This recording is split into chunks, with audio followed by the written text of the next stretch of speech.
नमस्कार दोस्तों, 20 दिसंबर 2021 के डेली करंट अफेयर्स डिस्कशन में आपका स्वागत है। देखते हैं कौन कौन से करंट अफेयर्स हैं। तो भाई organisation of Islamic corporation OIC में मीटिंग हुई है कि इमीडिएट बेसिस पे अफगानिस्तान तक एड पहुंचाई जाए। फिर भाई कर्नाटका की जो वेटलैंड्स है, वाटर बॉडीज हैं, वहां पे ज्यादा बर्ड्स नहीं पहुंच रही हैं। इसमें बार हेडेड गीज हैं और भी बहुत सी बर्ड्स हैं जो कि अक्टूबर, नवंबर, दिसंबर तक बहुत बड़ी क्वांटिटी में देखी जाती थी, बट अभी के लिए नहीं देखी जा रही है। क्यों नहीं देखी जा रही, उसके बारे में यहाँ पे बात करेंगे।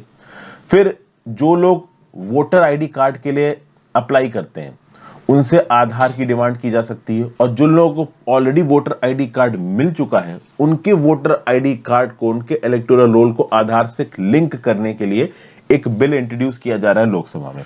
इसके बारे में बात करेंगे। फिर रिसेंटली हांगकांग में इलेक्शंस हो रहे हैं और उस इलेक्शन में ज्यादा लोग आए नहीं है। हर साल जब भी हांगकांग में इलेक्शन होते थे एक बड़ी लंबी लाइन लगती थी इलेक्शन में वोट डालने के लिए, लेकिन अब वो लाइन यहाँ पे नहीं लग रही है। उसकी ऑब्वियस सी वजह यह है कि हांगकांग में अब जो भी लेजिको बना है, लेजिस्लेटिव काउंसिल बना है, वो बहुत हद तक प्रो एस्टैब्लिशमेंट है। जेन्युइन डेमोक्रेसी हांगकांग में अभी के लिए खत्म हो चुकी है। फिर इंडियन डेजर्ट कैट, जो कि नॉर्मल अगर हमारे रेगिस्तानों में मिलती है, वो मध्य प्रदेश के पन्ना टाइगर रिजर्व में पाई गई है। ये अपने आप में बहुत बड़ी बात है। इससे यह बताया जा रहा है कि शायद पन्ना टाइगर रिजर्व हील कर रहा है, वहां पे इकोलॉजी इवॉल्व कर रही है। इस न्यूज के बारे में देखेंगे। फिर सूडान में मैसिव एंटी कू प्रोटेस्ट हुए 19 दिसंबर को। इसी दिन 19 दिसंबर को 2018 में जो पुराना सूडान का डिक्टेटर था उमर अल बशीर, उसको हटाने के लिए प्रोटेस्ट हुए थे, और अभी के भी एंटी कू प्रोटेस्ट हुए हैं। इसको हम लोग देखेंगे। ठीक है भाई। तो ओवरऑल यहाँ पे ये सब चीजें हम यहाँ पे बात करने वाले हैं। अच्छा, इंडिया ने रिसेंटली एक और मीटिंग को अभी आप कह लो होस्ट किया है, जिस मीटिंग के चलते अफगानिस्तान तक एड इमरजेंसी बेसिस पे पहुंचाने की बात की है इंडिया ने। एक और ये न्यूज देखेंगे।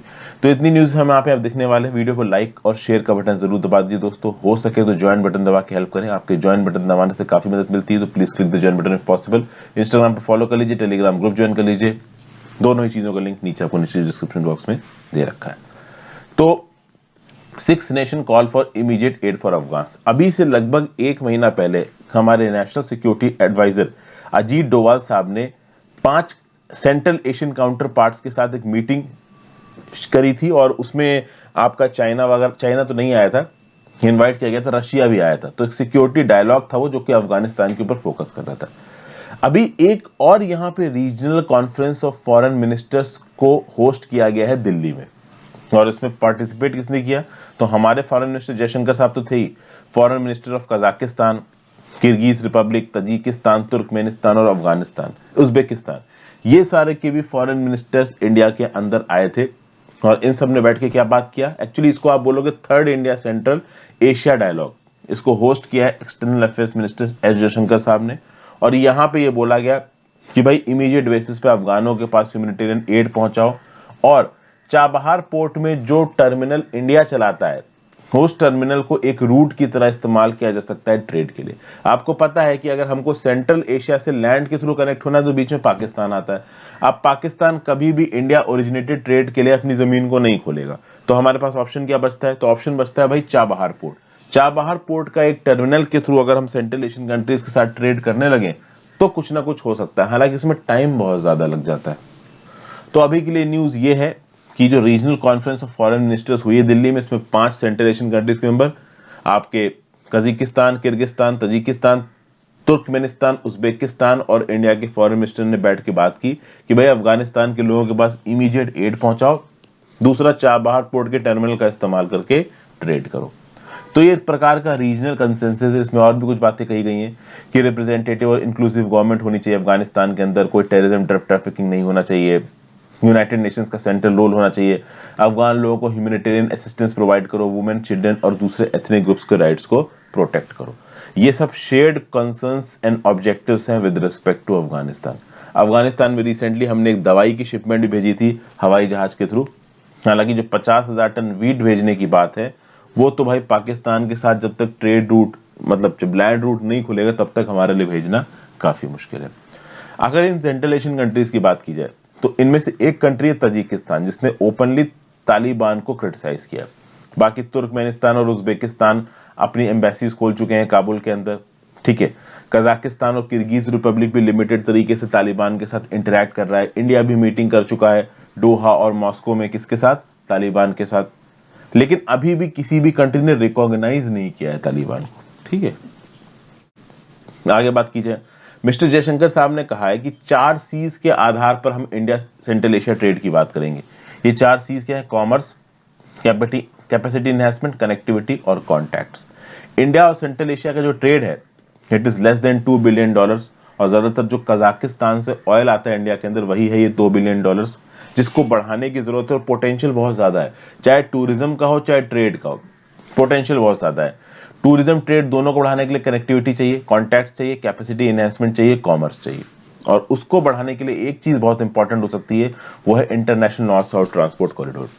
अगर आप नक्शा देखो यहाँ पे, तो यहाँ पे आपको नजर आ रहा है चाबहार पोर्ट, यहाँ पे नजर आ रहा है आपको बंदर अब्बास पोर्ट। बंदर अब्बास पोर्ट में तो देखो चाइना का बहुत इन्वॉल्वमेंट है, लिमिटेड शिपमेंट मुंबई की बंदर अब्बास से भी जाती है।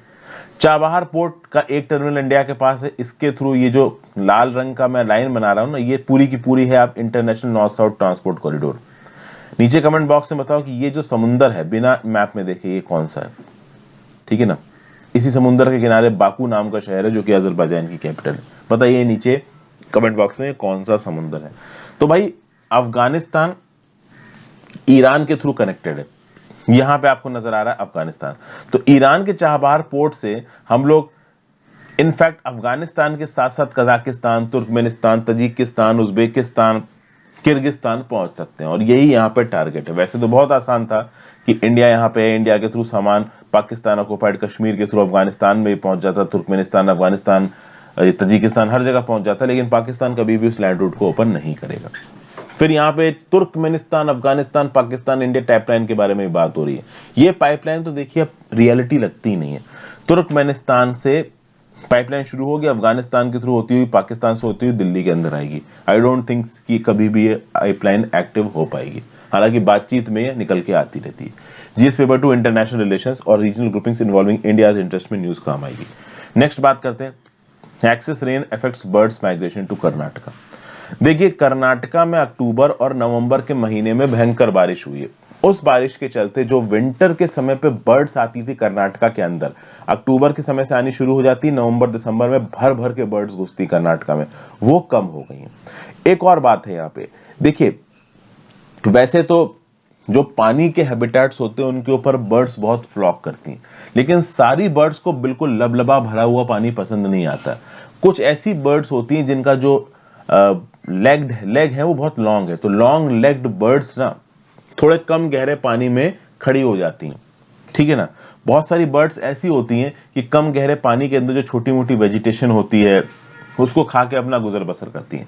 अब पानी बहुत ज्यादा बरसेगा तो जो कर्नाटका के वेटलैंड्स है वो लबालब भरे हुए हैं, तो पानी की गहराई ज्यादा है। तो इस प्रकार के हैबिटेट में केवल वही बर्ड सेटल कर पाती हैं जो बहुत ज्यादा स्विम कर लेती हैं या डैबल करती हैं डक्स की तरह। बहुत सारी होती है ना कि बर्ड गोता लगाती हैं पानी के अंदर, तो उस प्रकार की बर्ड्स को ही ऐसे वाटर हैबिटेट्स पसंद आएंगे जो बिल्कुल ही लबालब पानी से भरे हैं। और पिछले 2 महीनों में कर्नाटका में बारिश पिछले 50 साल में सबसे ज्यादा हुई है, तो इसके चलते कर्नाटका के हैबिटेट्स बिल्कुल भरे हुए हैं। और इसके चलते ये देखने को मिल रहा है कि वो बर्ड्स जो कि मार्शी लैंड पसंद करती हैं वो कर्नाटका के अंदर ज्यादा नजर नहीं आ रही। तो नॉर्मल अगर केसेस में वो बर्ड पॉपुलेशन जो कि इस समय पे कर्नाटका में दिखती हैं वो अलग अलग जगहों पे स्कैटर कर चुकी है मार्शी लैंड्स की तलाश में।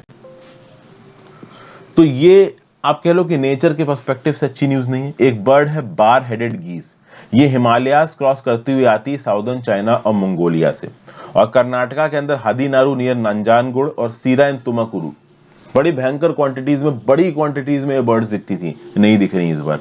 पहले स्टॉप लेती थी विजयपुरा में और बैक वाटर्स ऑफ घाट प्रभा में, और ये अकेली की बर्ड्स नहीं थी, टील्स, पिन टेल डक्स, गर्गिनी, कूट, सैंड पाइपर्स, कॉमन पॉचर्ड्स, ये बहुत सारी ऐसी बर्ड्स हैं जो कि कर्नाटका में नजर आती थी विंटर के समय पे। अभी के नजर नहीं आ रही। ये विंटर माइग्रेटरी बर्ड्स है, इस समय पे चाइना और साउदर्न मंगोलिया में टेम्परेचर्स बहुत ज्यादा होते हैं, तो ये इंडिया की तरफ उड़ते हुए आती हैं थोड़ा कम, मतलब ज्यादा टेम्परेचर के लिए, गर्मी के लिए, लेकिन कर्नाटका में नहीं दिख रही है because of high rainfall.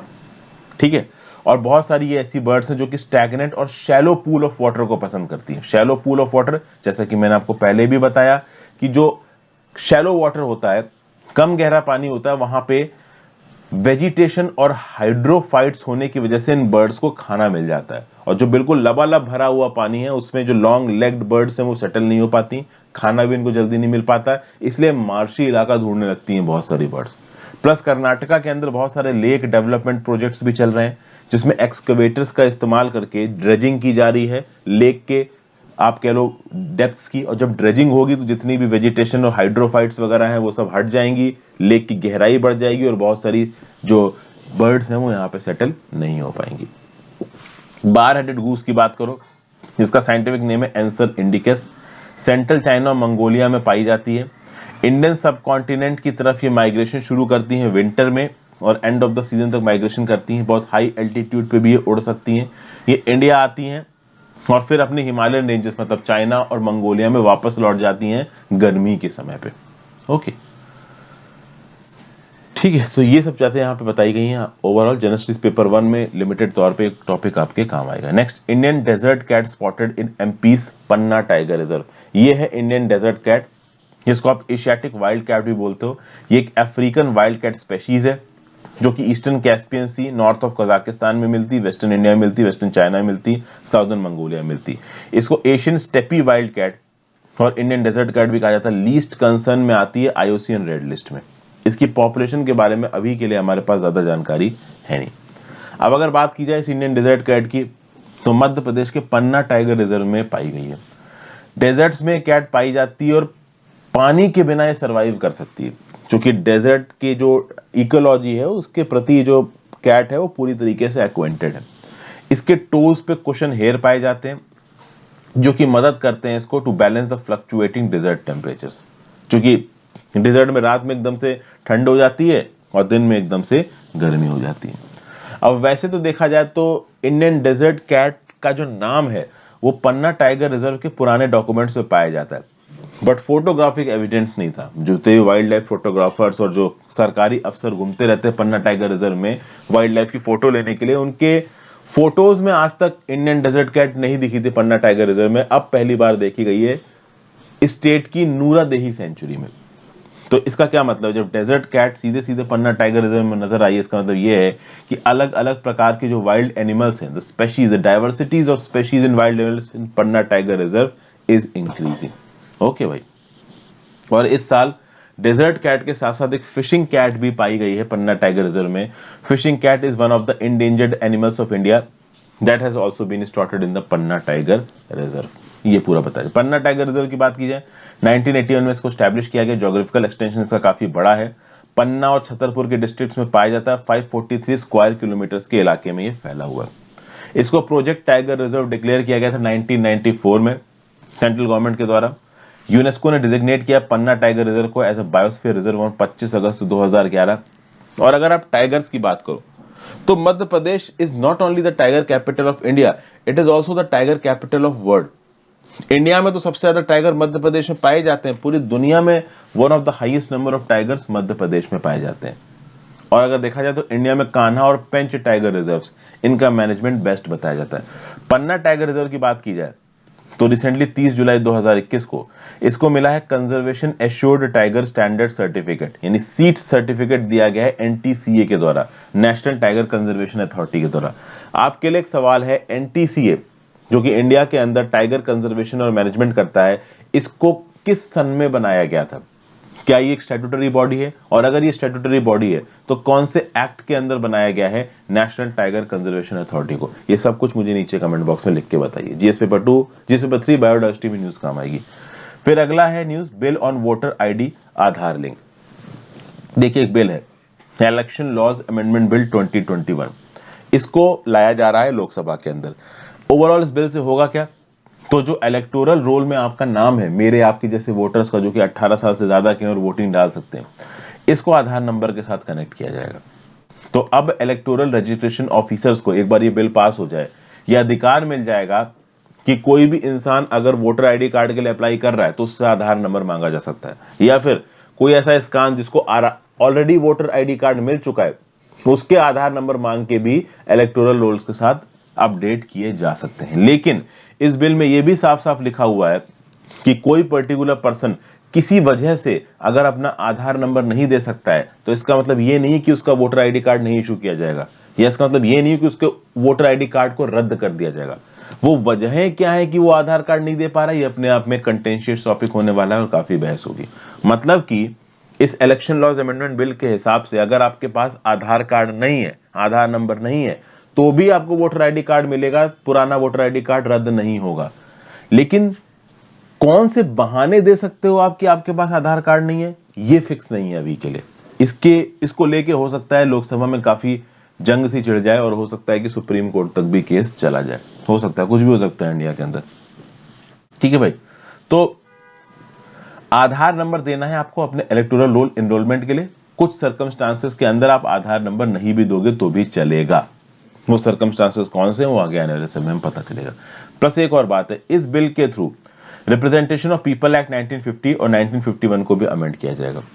The statement of objects and reasons ये बोलता है कि section 23 of the representation of people act 1950 इसको अमेंड किया जाएगा। क्यों अमेंड किया जाएगा?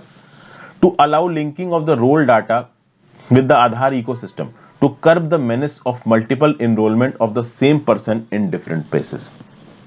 तो statements of objects and reasons क्या बोलता है of section 23 of the RP Act कि इसको अमेंड करके क्या किया जाएगा कि भाई जो आधार इकोसिस्टम का जो रोल डाटा है इसको ओवरऑल अलग अलग जगहों पे साइमल्टेनियसली एक दूसरे के साथ लिंक किया जाएगा।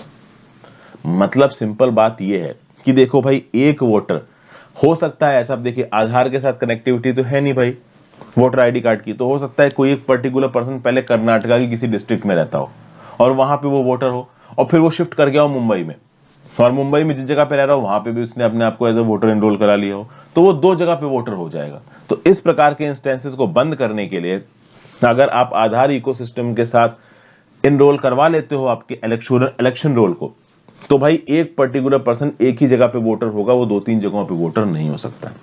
ओके, फिर section 14 of the representation of people act 1950 इसका भी अमेंडमेंट किया जाएगा to have 4 qualifying dates for eligible people. देखिए क्या होता था, अब तक क्वालिफाइंग डेट थी 1 जनवरी। अगर आप 1 जनवरी तक या 1 जनवरी से पहले 18 साल के हो जाते हो तो उस साल के लिए आप अपना वोटर आईडी कार्ड इशू करवा सकते हो। लेकिन अगर 1 जनवरी के बाद आप 18 साल के हो रहे हो तब आपका वोटर आईडी कार्ड अगले साल 1 जनवरी को ही इशू होगा। लेकिन अब 4 क्वालिफाइंग डेट्स हैं, 1 जनवरी, 1 अप्रैल, 1 जुलाई और 1 अक्टूबर। तो इन 4 डेट से पहले अगर आप 18 साल के हो रहे हो तो आप अपना वोटर आईडी कार्ड उसी साल इशू करवा सकते हो। फिर जेंडर न्यूट्रल बनाया जा रहा है इस बिल को। Section 20 of the representation of people act 1950 और section 60 of the representation of people act 1951 को अमेंड किया जा रहा है। तो पहले क्या था कि जो मेल आर्म्ड फोर्सेस थी उनकी जो वाइफ्स थी वो वाइफ्स उनके बिहाफ पे वोट दे सकती थी। अब कोई फीमेल आर्म्ड फोर्स की मेंबर, उसका कोई स्पाउस है, मतलब उसका हस्बैंड है, तो वो हस्बैंड अपनी वाइफ के बिहाफ पे वोट दे सकता है अगर वाइफ किसी अनरीचेबल एरिया में सर्विस दे रही है, आर्मी को या नेवी को या एयरफोर्स को। तो इस बिल को बहुत हद तक जेंडर न्यूट्रल बनाया जा रहा है और वाइफ की बजाय शब्द इस्तेमाल किया जाएगा spouse in representation of people act 1950 and representation of people act 1951। GS paper 2 elections पे न्यूज आपको काम आएगी। फिर हांगकांग में पैट्रियट्स पोल हो रहा है, जो हांगकांग का स्पेशल एडमिनिस्ट्रेटिव रीजन है ना। चाइना के 2 स्पेशल एडमिनिस्ट्रेटिव रीजन है, एक है हांगकांग और दूसरा है मकाऊ। तो हांगकांग में जो स्पेशल एडमिनिस्ट्रेटिव रीजन है वहां पे जो वोटिंग हो रही है उस वोटिंग में बहुत कम टर्नआउट हुआ है। ये जो हांगकांग का लेजिस्लेटिव काउंसिल है इसमें अगले 4 साल तक कौन बैठने वाला है इसके लिए यहाँ पे वोटिंग हो रही है। पिछली बार वोटिंग हुई थी 2016 में, अब 2021 में हो रही है। अब पहली बात तो जो हांगकांग का लेजिस्लेटिव काउंसिल उसमें पहले 70 मेंबर्स थे, उनको बढ़ा के 90 किया गया। जो डायरेक्टली इलेक्टेड मेंबर्स थे उनको 35 से कम किया गया है 20 पे। और ये 20 की भी बहुत तगड़ी वेटिंग होती है, ये 20 भी बहुत हद तक प्रो गवर्नमेंट ही होते हैं। तो कुल मिला के जो हांगकांग में रहने वाले लोग हैं उनका इंटरेस्ट खत्म हो चुका है। अब इलेक्शंस में ज्यादा लोग अब वोटिंग डालने यहाँ पे आ नहीं रहे हैं। ओके, अगर देखा जाए तो जो 70 लोग आप कह लो, देखिए 20 लोग डायरेक्टली इलेक्ट हो रहे हैं, 90 टोटल मेंबर्स हैं लेचको के, तो बचे हुए 70 में से 40 इलेक्ट किए जाएंगे 1200 की मेंबर इलेक्शन कमेटी से, 30 इलेक्ट किए जाएंगे फ्रॉम फंक्शनल कॉन्स्टिट्यूएंसीज, जैसे कि जो इंडस्ट्री को रिप्रेजेंट करते हैं, ट्रेड को रिप्रेजेंट करते हैं, ऐसे इंटरेस्ट ग्रुप्स जो कि बहुत हद तक चाइना की सरकार के प्रो हैं उनको रिप्रेजेंट करते हैं, वो लोग बैठेंगे। तो कुल मिला के स्पेशल एडमिनिस्ट्रेटिव रीजन हांगकांग के जो वोटिंग है ये फर्जी टाइप की वोटिंग हो गई है। यहाँ पे कोई जेन्युइन वोटिंग अभी के लिए देखिए बची है नहीं। ओके, केवल पैट्रियट्स ही, पैट्रियट्स मतलब कि जो चाइना की सरकार के तलवे चाटते हैं, बस वही यहाँ पे वोटिंग में पार्टिसिपेट कर, जो वही यहाँ पे मतलब वोटिंग में पार्टिसिपेट करके एज अ कैंडिडेट आपके लेजिको में आ सकते हैं हांगकांग की। क्योंकि पिछले साल आपने बहुत हद तक सुना ही था, जब न्यू सिक्योरिटी लेजिस्लेशन पास हुआ था हांगकांग का, कितना बवाल हुआ था। जो प्रो डेमोक्रेसी कैंप था वो पहले जोशो शोरों से वोट वगैरह डालता था। 2019 में जब इलेक्शंस हुए थे, वो लोकल इलेक्शंस थे, लोकल बॉडी इलेक्शंस थे हांगकांग के, उसमें बड़ा जबरदस्त पार्टिसिपेशन हुआ था। सारे डेमोक्रेटिक जो आप कह लो वोटर्स थे, उन्होंने अपने फेवरेट कैंडिडेट्स को जिताया था, लेकिन बाद में हांगकांग की पुलिस ने उनको दौड़ा दौड़ा के मारा। जितने भी प्रो डेमोक्रेसी कैंप के लोग थे उनको जेल में बंद कर दिया। तो अब केवल वही लोग बाहर हैं जेलों के जो बिल्कुल सरकार के अगेंस्ट मुंह नहीं खोल रहे हैं और जो सरकार के हिसाब से नियम कानून लागू करने को तैयार हैं, एडमिनिस्ट्रेशन लागू करने को तैयार है, वही यहाँ पे पार्टिसिपेट कर पा रहे हैं। हांगकांग एडमिनिस्ट्रेटिव रीजन की अगर आप बात करो पीपल रिपब्लिक ऑफ चाइना के, तो ये one of the mostly densely populated places है दुनिया में। हांगकांग आप कह लो कि one of the most developed cities है वर्ल्ड की। यहाँ की हाउसिंग प्राइसेस भी बहुत ज्यादा है। तो पैसों के कंटेक्स्ट में, इकोनॉमी के कंटेक्स्ट में हांगकांग चाइना को तगड़ा सपोर्ट देता है। अगर आप बात करो तो हांगकांग पहले ब्रिटिश एम्पायर की कॉलोनी था। किंग एम्पायर ने, किंग डायनेस्टी ऑफ चाइना ने हांगकांग आइलैंड प्रोवाइड कर दिया किसको? 1841 में लगभग ब्रिटिश एम्पायर को। उसके बाद ये ब्रिटिश एम्पायर के अंदर रहा। फिर कुलून पेनिनसुला का जो इलाका था वो भी आपका ब्रिटिश एम्पायर के अंदर आ गया। हांगकांग का इलाका बड़ा होता रहा, ठीक है। 1941 में हांगकांग का इलाका ब्रिटेन के हाथ से निकल के जापान के पास चला गया।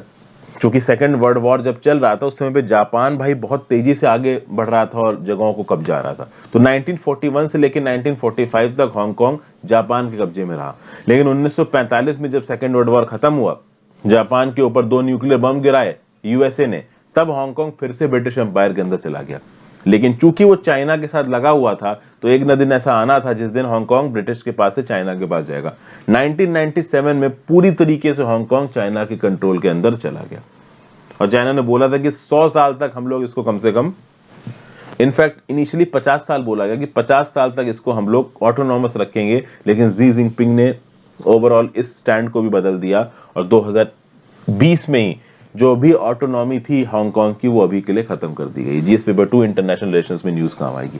नेक्स्ट है protest in Sudan mark uprising anniversary. आपको पता होना चाहिए कि भाई 2018 में ओमर अल बशीर के खिलाफ अपराइजिंग शुरू हुई थी, जो कि 3 डेकेड से मिलिट्री टाइप का लीडर था, डिक्टेटर था आपका सुडान का। उसके बाद एक ऐसी सरकार आई थी जिसमें मिलिट्री और सिविलियंस पावर शेयर कर रहे थे। जो मिलिट्री लीडर थे वो थे जनरल अब्दुल फताह अल बुरहान और जो सिविलियन लीडर थे वो थे प्राइम मिनिस्टर अब्दुल्ला हमदोक। फिर एकदम से कूप किया फतेह अल बुरहान मिलिट्री चीफ ने और अब्दुल्ला हमदोक को उनकी कुर्सी से हटा दिया। उसके बाद बवाल हुआ काफी सुडान में और अब्दुल्ला हमदोक को रीइंस्टेट किया अब्दुल फतेह अल बुरहान मिलिट्री चीफ ने। लेकिन ताकत बहुत हद तक अभी भी मिलिट्री के हाथ में। अब्दुल्ला हमदोक ने इनके साथ एक प्रकार का नेगोशिएशन कर लिया। लेकिन जो प्रो डेमोक्रेसी प्रोटेस्टर्स हैं सुडान में, वो अभी भी सड़कों पर उतर के बोल रहे हैं कि सिविलियन लीडरशिप को ताकत दो, मिलिट्री लीडरशिप को हम यहाँ पे एक्सेप्ट नहीं करेंगे। और 19 दिसंबर था कल, तो चूंकि कल 19 दिसंबर था, तो ये 19 दिसंबर वही दिन है जिस दिन 2018 में हजारों की तादाद में लोग सुडान की सड़कों पर उतर आए थे और उमर अल बशीर के खिलाफ एजिटेशन कर रहे थे। यहाँ पे 2021 के भी 19 दिसंबर को लोग सड़कों पर उतरे और उमर बशीर के खिलाफ इन्होंने बगावत की और बोला, उमर अल बशीर नहीं सॉरी, जो अभी के लिए मिलिट्री कूप की जो सरकार है जिसमें जनरल अब्दुल फतेह अल बुरहान अभी भी बहुत इंपॉर्टेंट रोल प्ले करते हैं, उसके खिलाफ सुडान के लोग एजिटेशन कर रहे हैं। सुडान के लोगों का बोलना है कि भाई सिविलियन गवर्नमेंट चाहिए हमको, पूरी तरीके से डेमोक्रेसी चाहिए, हमें मिलिट्री रूल के अंदर नहीं रहना है। समझ गए? तो अभी के लिए जो सोवरेन काउंसिल थी, मैं आपको बता दूं कि जो मिलिट्री जनरल था ना अब्दुल अल रहमान, इसने सोवरेन काउंसिल को डिसॉल्व कर दिया था। 2019 में जो अग्रीमेंट हुआ था उसके चलते एक सोवरेन काउंसिल स्थापित की जाएगी और उसमें 2 साल मिलिट्री लीडरशिप रहेगी, 2 साल सिविलियन लीडरशिप रहेगी। 2023 के एंड तक इलेक्शंस वगैरह होंगे। शुरू में मिलिट्री लीडर बना, जब सिविलियन लीडर को ताकत देने की बात आई तो सोवरेनिटी काउंसिल उसने डिसॉल्व कर दिया। अभी के लिए जो सिविलियन लीडर्स थे उनका बोलना था कि भाई मिलिट्री का रोल बहुत ज्यादा इंटरवेंशनिस्ट है, ये फॉरेन पॉलिसी में भी इंटरफेयर करते हैं, पीस नेगोशिएशंस में भी इंटरफेयर करते हैं।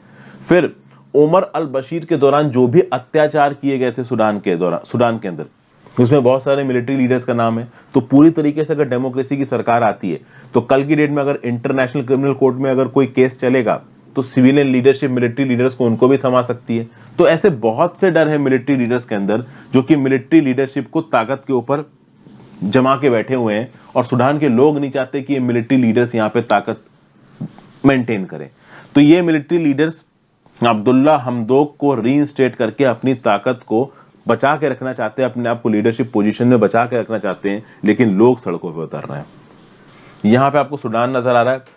अगर आप इसकी बाउंड्री देखें तो नॉर्थ में इजिप्ट है, नॉर्थ वेस्ट में लिबिया है, वेस्ट में चाड है, फिर साउथ वेस्ट में सेंट्रल अफ्रीकन रिपब्लिक है, साउथ में साउथ सूडान है। पहले सूडान और साउथ सूडान एक ही थे, अब अलग अलग कंट्रीज हो चुके हैं। फिर साउथ ईस्ट में इथोपिया है और ईस्ट में एरिट्रिया है। जीएस पेपर 3 में न्यूज आपको काम आएगी। और अगली news, at OIC summit countries vowed to provide aid to Afghanistan. Afghanistan को एड प्रोवाइड करने के लिए ओआईसी यानी ऑर्गेनाइजेशन ऑफ इस्लामिक कॉर्पोरेशन की एक मीटिंग हुई इस्लामाबाद में, और यहाँ पे ह्यूमैनिटेरियन एड प्रोवाइड करने को बात की गई इस्लामाबाद ये अफगानिस्तान को, और ये एड प्रोवाइड की जाएगी इस्लामिक डेवलपमेंट बैंक के थ्रू।